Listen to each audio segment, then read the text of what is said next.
membuat video pembelajaran RKH pada siklus 2. Selamat menyaksikan. Halo anak-anak, selamat pagi. Bagaimana kabarnya hari ini? Senang? Happy? Sehat semua? Alhamdulillah. Sekarang mari kita persiapan berdoa dulu. Ayo duduk di tempatnya masing-masing. Tangan ditaruh di atas meja, badannya dilipat. Sudah siap semua? Jari jempol, jari telunjuk, jari tengah yang panjang, jari manis untuk cincin, jari pimpin terkecil. Ku berhitung 1, 2, 3, 4, dan 5. Angkat tangan, lipat tangan, mari kita berdoa. Berdoa mulai, berdoa selesai. Coba dilihat teman-temannya, siapa yang hari ini tidak masuk? Masuk semua? Alhamdulillah. Biar pagi hari ini kita semangat, kita tepuk semangat dulu. Tepuk semangat. Semangat. Ya, pembelajaran hari ini guru ingin mengajak anak-anak untuk belajar tentang binatang. Binatang yang kita bahas kali ini yaitu binatang yang hidup di air. Tetapi hewan yang hidup di air itu yang bisa bertelur hewan apa saja ya? Coba sebutkan. Ada ikan, betul. Kura-kura, betul. Penyu, penyu betul. Dan masih ada banyak lagi. Sekarang Bu Ima mau mengajak anak-anak untuk mengamati gambar penyu. Pola gambar penyu, ini bentuk penyu. Di sini kaki penyu ada berapa ya? 1, 2, 3, 4. Ada 4. Coba penyu ini warnanya ada warna apa saja? Kuning, betul, dan juga warna hijau. Pintar sekali.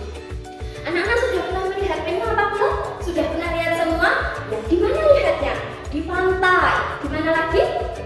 Di laut, di sungai, di kolam ikan juga ada. Penyu itu bisa berenang di dalam air, juga bisa berjemur di daratan. Ya, seperti itu. Penyu itu termasuk hewan yang bisa bertelur. Betul sekali. Kali ini Bu Ima akan berceritanya dengan judul Bulus Kecil dan Sekawan Lebah. Ini ada dua bulus dan juga ada sekawan lebah. Di sebuah danau hiduplah induk bulus dan juga bulus kecil. Induk bulus dan bulus kecil ini mereka berdua saling menyayangi. Suatu hari, bulus kecil tadi bermain di danau. Bulus kecil ingin pergi ke sungai yang besar. Padahal sungai besar ini kan kalau kita tidak berhati-hati nanti bisa terjebak dan kita tidak selamat. Tetapi bulus kecil malah ingin bermain di dalam danau itu. Bulus kecil meminta izin kepada ibu bulus. Namun induk bulus melarang bulus kecil untuk pergi ke sana. Bulus kecil tadi meminta izin kepada induknya. Tapi si ibunya tadi bilang, sungai besar itu berbahaya. Kamu bisa terbawa arus kalau di sungai besar. Katanya ibu bulus seperti itu. Tetapi malam menjelang pagi, induk bulus masih tertidur lelap. Bulus kecil sengaja ingin bangun terlebih dahulu. Bulus kecil ingin pergi ke sungai tanpa pamit. Boleh tidak dicontoh seperti ini? Enggak boleh. Nih, ketika induk bulus masih tertidur, bulus kecil tadi pergi tanpa meminta izin sama ibunya. Induk bulus terbangun dari tidurnya. Induk bulus kaget, anak bulus tidak ada. Setelah induk bulus tadi terbangun dari tidurnya, alangkah terkejutnya ibu bulus karena apa? Karena anak bulus tadi tidak ada di tempat. Setelah itu, induk bulus mencari-cari bulus kecil. Namun, induk bulus tidak menemukan bulus kecil. Induk bulus berkata seperti ini, semoga bulus kecil belum terlalu jauh. Aku sangat mengkhawatirkanmu. Katanya seperti itu. Setelah itu, sementara itu, bulus kecil berjalan menuju sungai besar. Saat di perjalanan, bulus kecil bertemu dengan sekawan lebah. Terus, bulus kecil tadi bertanya pada lebah, apakah kamu tahu letak sungai besar? Aku ingin pergi ke sana. Kata anak bulus kepada sekawan lebah. Namun sekawan lebah berkata seperti ini, aku tidak mengetahui letak sungai besar. Katanya seperti itu. Setelah tutup, ternyata ada bahaya yang mengintai bulus kecil. Ada pemburu yang ingin menangkapnya. Setelah itu, siapa tadi bulus kecil ini tadi berjalan sangat jauh dan tidak tahu ternyata di sana ada bahaya. Setelah itu, pemburu itu menangkap bulus kecil dan bulus kecil terkejut. Lepaskan! Katanya bulus kecil seperti itu. Ia berteriak kencang sekali. Namun, bulus kecil meminta bantuan kepada sekawan lebah. Sekawan lebah membantu bulus kecil. Sekawan lebah menyengat pemburu itu. Bulus kecil tadi bilang kepada sekawan lebah, tolong aku. Kemudian sekawan lebah itu tadi menyerang pemburu itu tanpa henti. Bulus kecil berhasil lepas dari pemburu. Bulus kecil berterima kasih kepada sekawan lebah. Bulus kecil berkata sama lebah, terima kasih telah membantuku lepas dari pemburu itu, wahai lebah. Terus lebahnya berkata, ya bulus kecil, kami senang bisa membantumu. Ini pemburunya tadi digigit sama lebah, disengat sama lebah. Tidak lama kemudian induk bulus itu tadi datang. Induk bulus bilang, kemana saja kamu bulus kecil, ibu mengkhawatirkanmu. Katanya sih ibu tadi begitu. Terus bulus kecil bilang, maafkan aku ibu, aku tidak mendengarkan nasihatmu. Mereka berdua berpelukan. Dan juga induk bulus mengajak bulus kecil pulang. Sebelum pulang, induk bulus dan bulus kecil berpamitan kepada sekawan lebah.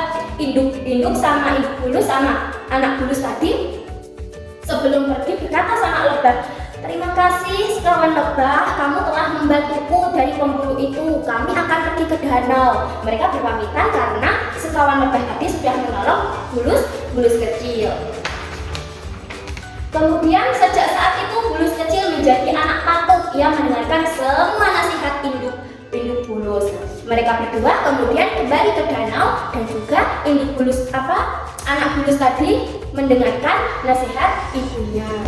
Nah, selesai cerita kali ini.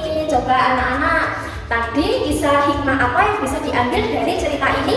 Hikmah yang bisa diambil dari cerita ini salah satunya kita harus mendengarkan nasihat orang tua. Bagaimanapun nasihatnya kita harus mendengarkan, kita harus menaati. Jadi semua nasihat baik yang dari orang tua kita harus mentaatinya. Pintar sekali. Dari berbagai gambar yang ada di dalam buku cerita ini tadi terdapat gambar apa saja anak-anak? Bulus, pintar. Ada apa lagi? Lebah. Terus pemburu. Iya, pemburu tadi sifatnya baik apa buruk? Buruk. Iya, terus yang baik hati tadi siapa? Sekawan lebah, hebat, pintar sekali. Masih ada yang ngatok? Tadi siapa yang tidak mendengarkan Bu Ima? Siapa tadi yang tidak menyimak Bu Ima bercerita? Menyimak semua? Mendengarkan semua? Pintar. Bisa menjawab pertanyaan Bu Ima semua ya? Alhamdulillah. Sekarang cerita kali ini sudah selesai. Sekarang kita nanti akan menggunting pola gambar penyu. Di sini sudah Bu Ima sediakan gunting. Caranya menggunting dimulai dari tepi garis. Tidak boleh sampai memotong ke tengahnya. Aturan menggunting kita tidak boleh menggunting baju, menggunting kulit, atau menggunting anggota tubuh lainnya. Sekarang mari kita mulai menggunting.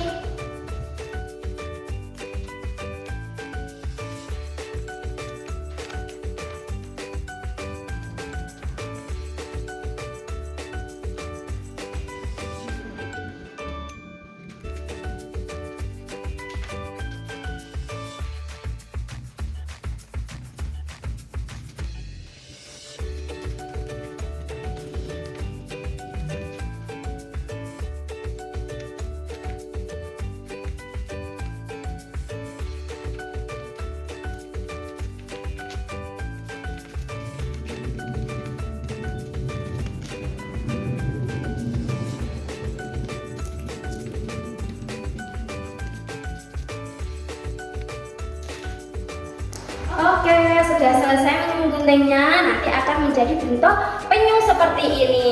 Terus setelah itu kalau sudah menjadi seperti ini, kita akan menempel penyunya. Di sini di belakang gambar belakang penyunya tadi diberi lem. Ya, diberi lem dulu ya.